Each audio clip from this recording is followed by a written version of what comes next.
Ciao, sunt Marlen, fata Oanei de la Sabori Urbane, iar astăzi revenim, sau venim pentru prima dată, dacă e prima dată când veniți, cu rețeta de fursecuri, faimoase fursecuri 3-2-1, încercate deja de milioane de cititori. Rețeta străbunicii, străbunicii mamei mele, străbunicii mele, Buia, umplute cu gem de caise sau cu gem de zmeură, o rețetă nelipsită din repertoriul de sărbători, că este Paștele, Crăciunul, o zi de naștere, și veți vedea mai departe în rețetă de ce le zice 3-2-1, pentru că asta contribuie foarte mult și la ținutul minte de ingrediente. Așa că haideți să vedem cum am ajuns aici. Bun, haideți să vedem de ce avem nevoie pentru aceste fursecuri 3-2-1. Avem nevoie de 300 g de făină, 200 g de unt cu minim 80% grăsime, trebuie să fie unt gras, cum trebuie, 100 g de zahăr pudră, dacă are cocolașele, dacă doriți puteți da pirisită, dar nu este esențial, un pic de sare, un pliculeț de vanilie bourbon și un ou. Începem prin a pune untul, care este moale, împreună cu zahărul pudră, un picuț de sare, cam cât așa? Obligatoriu la deserturi. Încă o dată atâta. Așa. Ok. Și vanilia bourbon. Și să remarce telespectatorii că momentan robotul de bucătărie e echipat cu telul tip balon de sârmă pentru spumă. De ce? Pentru că vom încerca să batem spumă untul acela cu zahărul. Începem la viteză mică, să nu ne arunce afară. Și continuăm așa timp de vreo 5 minute bune, după aia la viteză medie și apoi mare, până obținem o spumă albă. Crema de unt. Dă-i drumul mai tare.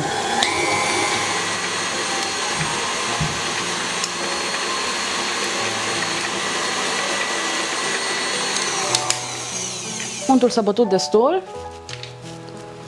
Oprim un picuț. Noi acum Cum arată adăugăm acum? oul. E o cremă Ca o moale, spumă, faină. da. Da, așa cum pot să pui eu, într-adevăr. Ou întreg. Și acum să nu vă speriați că în momentul în care începem să batem din nou, compoziția o să aibă aspect tăiat. Dar n-are nicio treabă. O batem 2 minute la viteză mare și se va drege toată povestea când punem făina. Deci fără panică.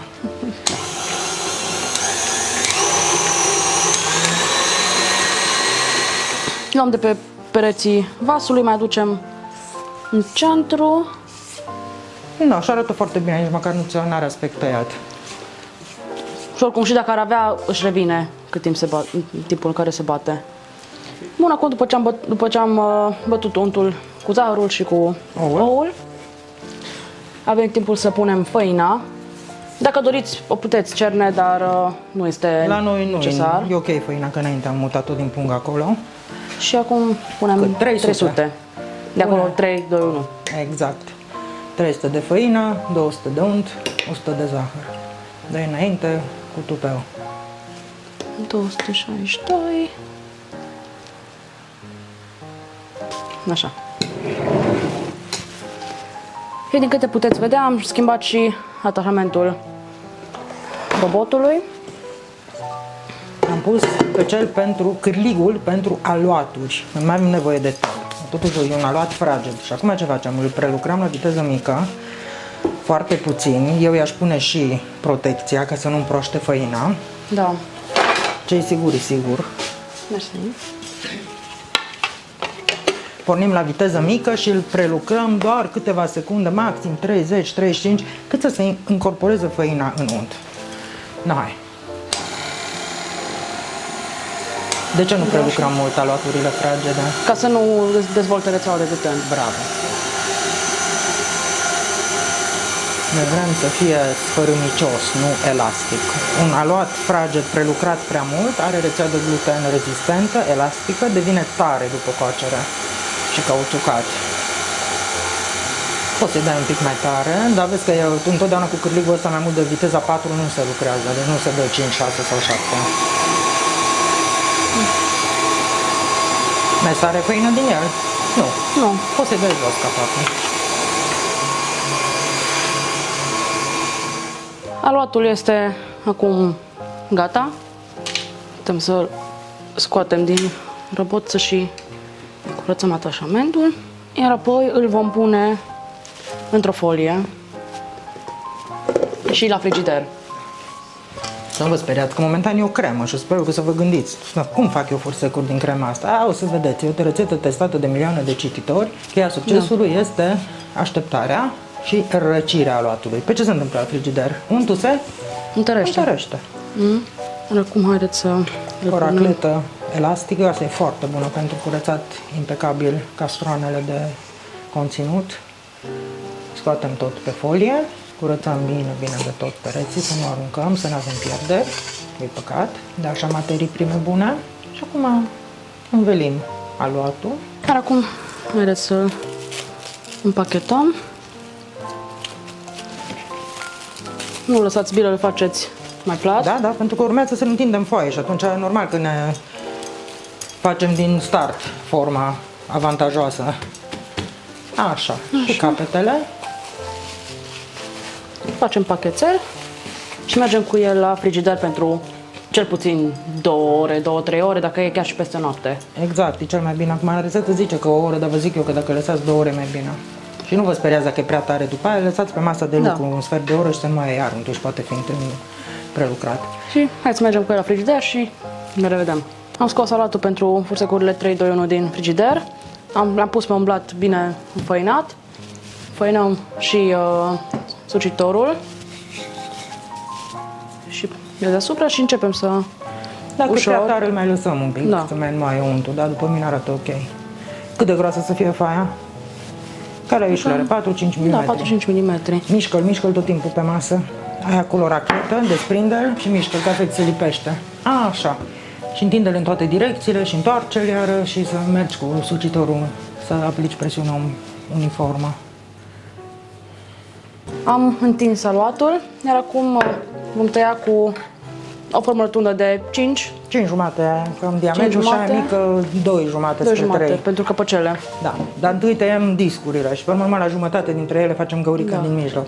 Ne mai scoatem un picuț de făină pe lateral ca să putem așa și tăiem cât de mult putem fără pierderi. Exact.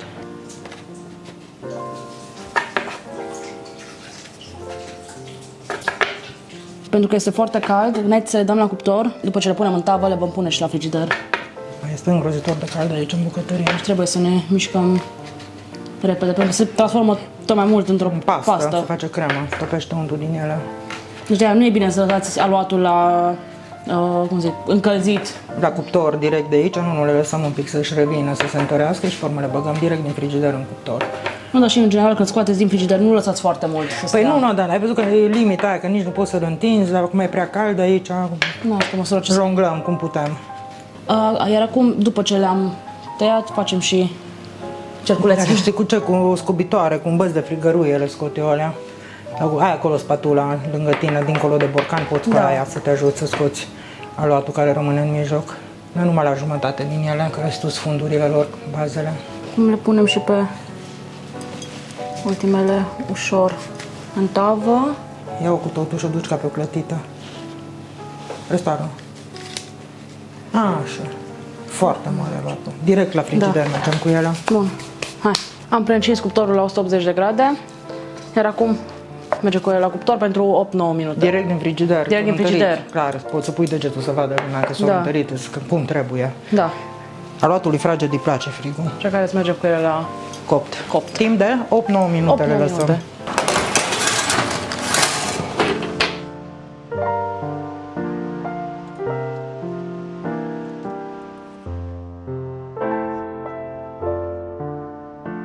Scuzați, momentele am primit o veste foarte bună, dar haideți să revenim la cealaltă veste bună, care sunt prăjiturile, și faptul că acum, într-un final, le umplem.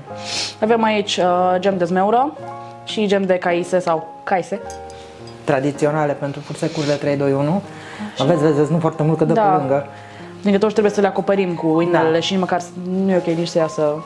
Și ideea e că acum tu va trebui să mergi cu gemul, ia fiecare fursec în mână și unge-l până la capăt.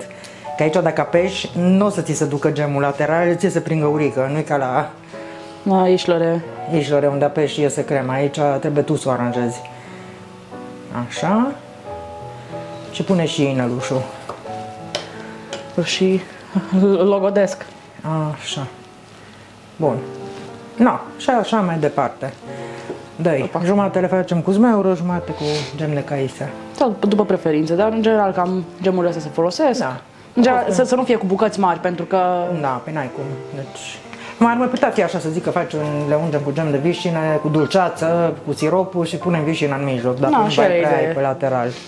Și cum zice neamțul, und so weiter și așa mai departe. Și amâdă. Facem câteași cu caise. Așa se zice la Arad, caise. Și la cireșe, cum le zice? Cirese. Cirese. Așa. Pe asta poate am pus un picuț cam mult. Da, și acum ce am fi de zis că el ar trebui acum după umplere să stea măcar 24 de ore, chiar 48 aș zice, ca să se frăgezească. Că să vedeți că dimineața mai absorbe din gem în aluat și devine extra fraged aluatul. Și după cele 24 de ore le dăm cu... Nu, sau și de acum se le poate. dăm de acum cu zahăr pudră, o să vadă spectatorii. Da, nu e ca la clătite, când dacă vrei să dați cu zahăr pudră, atunci se și... Nu, că nu, aici o să vezi că zahărul pudră practic va dispărea din centru, unde intră în contact cu gemul, acolo se va dizolva și va rămâne numai pe partea de aluat, pe inele. Cel mai bine ar fi totuși să le lăsați să stea și înainte de servire să le pudrați, nu le vom pudra să stea la cămară sau la temperatura da. camerei, asta nu necesită refrigerare, nu băgăm nimic la frigider, că cu gem. Da. Bun, Dă-i, și ușor, că iese mult. facem Decorul de zahăr pudră, vanilat, bineînțeles. A noi tot e cu vanilie. Și o să vedeți, cum am zis, în mijloc va reapărea gemul, mai puțin Marley, da. pentru că se va dizolva zahărul și vor rămâne marginile, colăcei, inelele vor fi pudrate. Așa. Și eu zic că e Ăla din față de tot de caise. Atât. Nu, mai Da. pus să fie. Nicio problemă. O, vedeți? Deja începe să dispară și rămân rotițele. Le transferăm pe platou de servire și revenim. Da. Și iată că am ajuns și la finalul acestei rețete. Fursecurile 3-2-1, rețetă din familie, care nu lipsește de pe nicio masă de sărbătoare. Din câte ați văzut, nu a fost... Este un picuț de lucru la ele, într-adevăr, dar rezultatul este superb, merită, deși, vor și ei dispărea destul de repede. Dacă ați dat click pe acest video în perioada sărbătorilor, că or fi pascale sau de Crăciun, sărbători fericite și spor la treabă. Să nu uitați să vă abonați, like, share și să ne spuneți în comentarii cum vi se par, cu ce alte gemuri ați mai încercat să le umpleți, ce alte variațiuni și să ne auzim cu bine. La revedere!